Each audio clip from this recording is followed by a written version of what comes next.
Single heart beat scan ఒక్క second లోనే world class 640 slide CT scan ఇప్పుడు మీ vista imaging Banjara hills లో. మిమ్మల్ని ఇలా కలవడం చాలా సంతోషంగా ఉంది. ఇంకోటి ఏంటంటే ఐ డ్రీమ్లో మీరు మొట్టమొదటిసారిగా మాకు ఇచ్చే first interview. I'm really so excited. మీకు చాలా రుణపడి ఉన్నాను. ఎలా అంటే చాలామంది నాతో అన్నారు, విజయశాంతి గారి దగ్గరికి ఏ ఒక్క లేడీ వచ్చినా సరే ఆవిడ ఒక్కసారి మాట ఇస్తే మాట తప్పరు అని. అందరు ఇలాగ చెప్తారులే అనుకున్నాను. నాదొక చాలా చిన్న పరిచయం. యాక్చువల్లీ నేను మీకు గుర్తున్నాను అనుకున్నాను. సరిలేరు నీకెవరు షూటింగ్ అప్పుడు కలిసాం, మీరు నన్ను అడిగారు.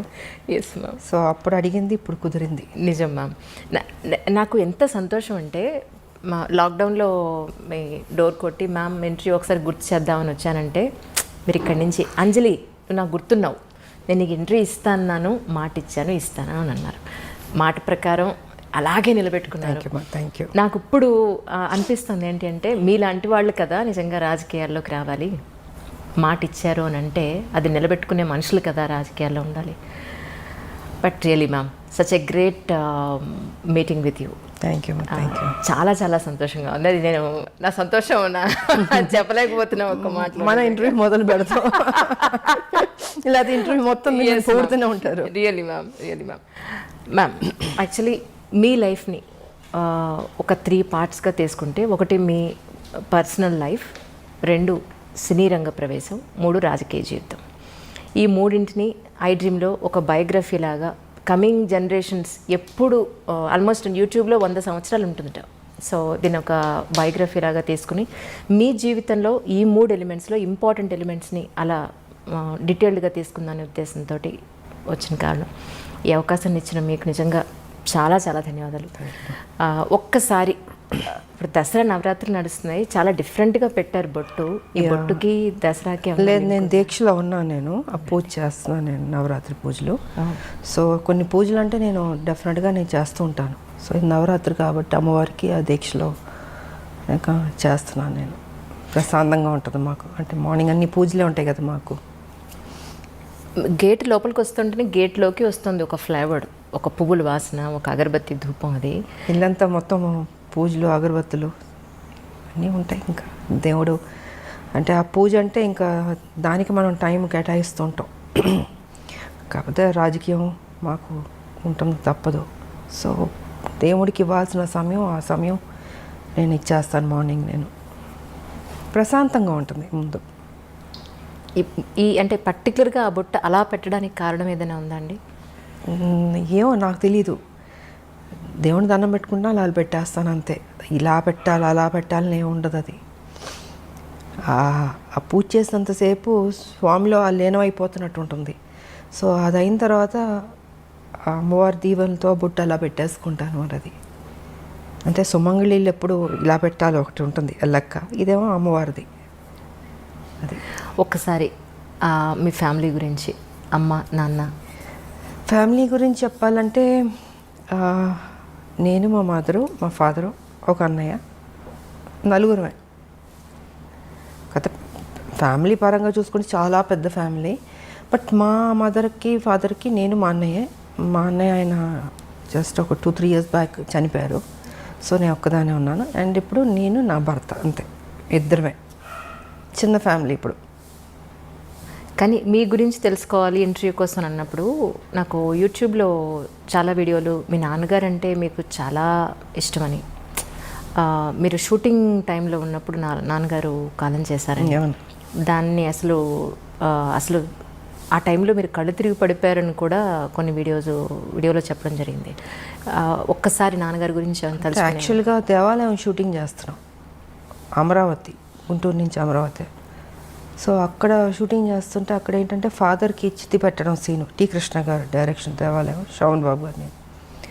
సో అక్కడ ఫాదర్కి చితి పెట్టడం సీన్ నేను వెళ్ళి కూతురు చితి పెడుతుంది.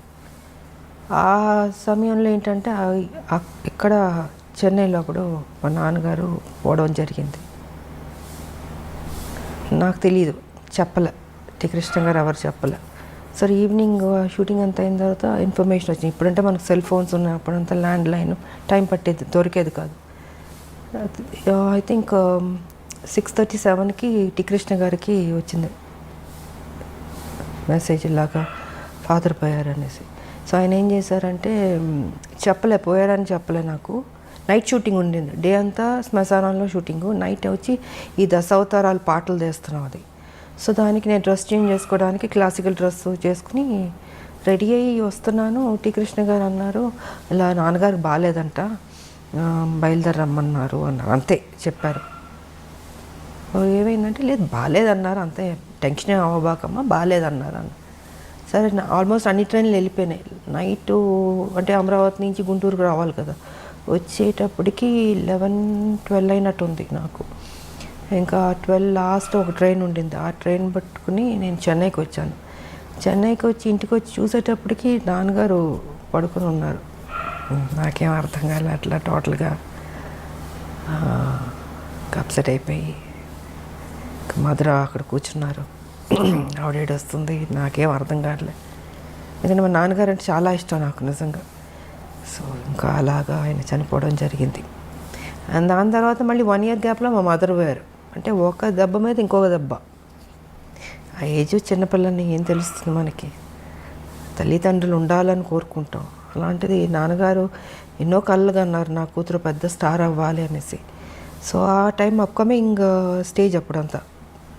ఆ సమయంలో ఆయన లేకపోవడం అన్నది పెద్ద సెట్ బ్యాక్ నాకు, నా జీవితంలో పెద్ద బ్లో నాకు.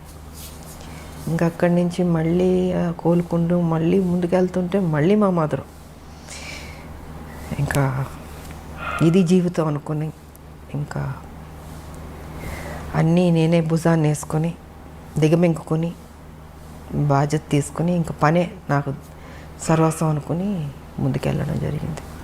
అలా జరిగింది మా మదర్ ఫాదర్ది.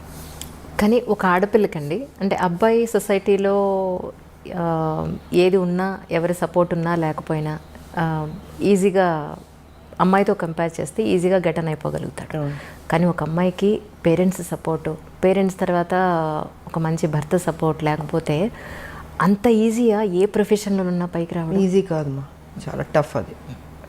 కాకపోతే నాకేంటంటే ఫస్ట్ మదర్ ఫాదర్ పోవడం వల్ల లైఫ్ విలువ, వాల్యూ, బాధ్యత అన్నీ ఆటోమేటిక్గా దేవుడు నాకు తెలిసేటట్టు చేశాడు అనిపిస్తుంది. సో రైట్ టైంలో ఒక ఏజ్లో మ్యారేజ్ కూడా, అది కూడా నాకు దేవుడు చేశాడన్నదే.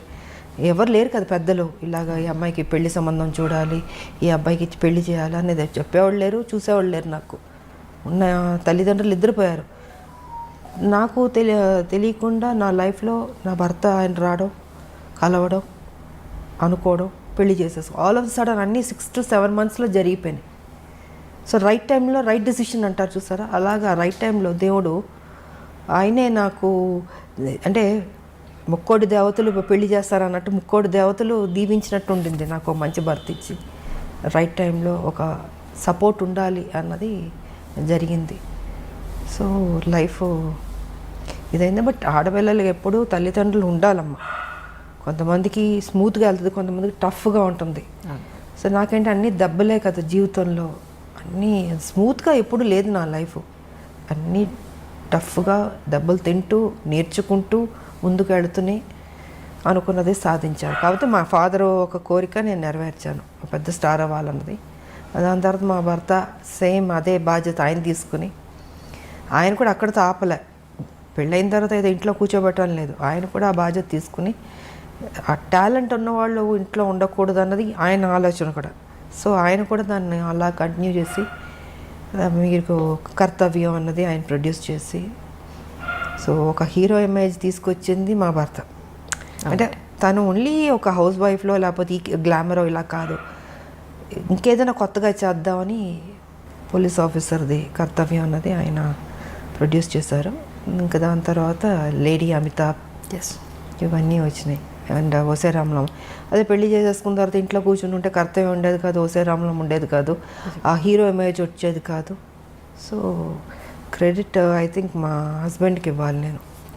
జనరల్గా మనకు ఉంటుంది, చాలే పెళ్లి చేసుకుందాం సెటిల్ అయిపోదాం అనుకుంటాం, కానీ అలా అనుకోలేదు. ఇంకా అది కూడా కాదు, దాని తర్వాత మళ్ళీ పాలిటిక్స్ కూడా నా మనసులో ఉంటుంది మనకి, కాకపోతే అవన్నీ జరుగుతాయా అని ఒక డౌట్ కూడా ఉంటుంది.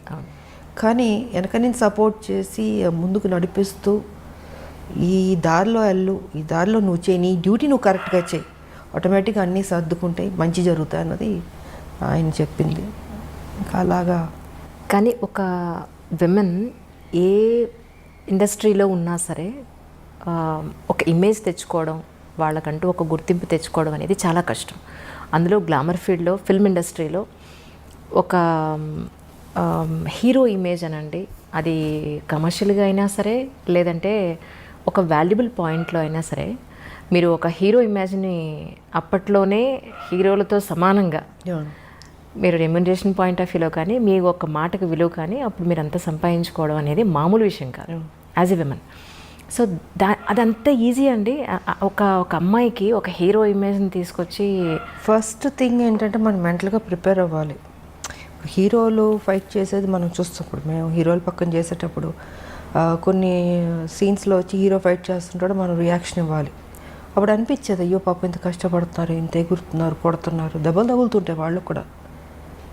అలాంటిది నాకు వచ్చేటప్పటికి అసలు ఫస్ట్ నాకు కొంచెం టైం పట్టింది నేను అడ్జస్ట్ అవ్వడానికి. అంటే ఆ ప్యాటర్న్లోకి తీసుకురావడం, నా ఫిజిక్ కావచ్చు, నా ఆ స్టైల్ కావచ్చు, ఒక మహిళలా చేసినట్టు ఉండకూడదు. అంటే ఒక హీరో ఒక రఫ్ అండ్ టఫ్ ఆ బాడీ లాంగ్వేజ్ తెచ్చుకోవాలి, దాంట్లో ఇమిడిపోవాలి. సో ఇట్ టుక్ టైం నాకు అది అడ్జస్ట్ అవ్వడానికి. అండ్ ఫస్ట్ పిక్చర్కి నా ఫైట్స్కిను సెకండ్ థర్డ్ దానికి ఇది ఇంప్రూవైజ్ చేసుకుంటూ వెళ్ళాను. సో ఇంకా దాని తర్వాత ది బెస్ట్ అన్న పేరు తెచ్చుకున్నాను నేను. అండ్ ఇంకోటి ఏంటంటే ఎందుకు చేయలేము, మనం చేద్దాం, రిస్క్ అయినా పర్లేదు. అప్పుడు మాకు ఈ గ్రాఫిక్స్ అంత లేదు, సో ఏదన్నా కూడా ఒరిజినలే ఉండదు, డూప్ లేకుండా చేసేదాన్ని. చేద్దామని మాస్టర్లతో కన్విన్స్ చేసి ఇంకా సాహసాలే అన్నీ. ఎంత 20 అడుగులో 30 అడుగులు దూకమన్నా దూకేవాళ్ళం. మళ్ళీ గన్ ఒకటి పట్టుకుని దాంతో షూట్ చేసుకుని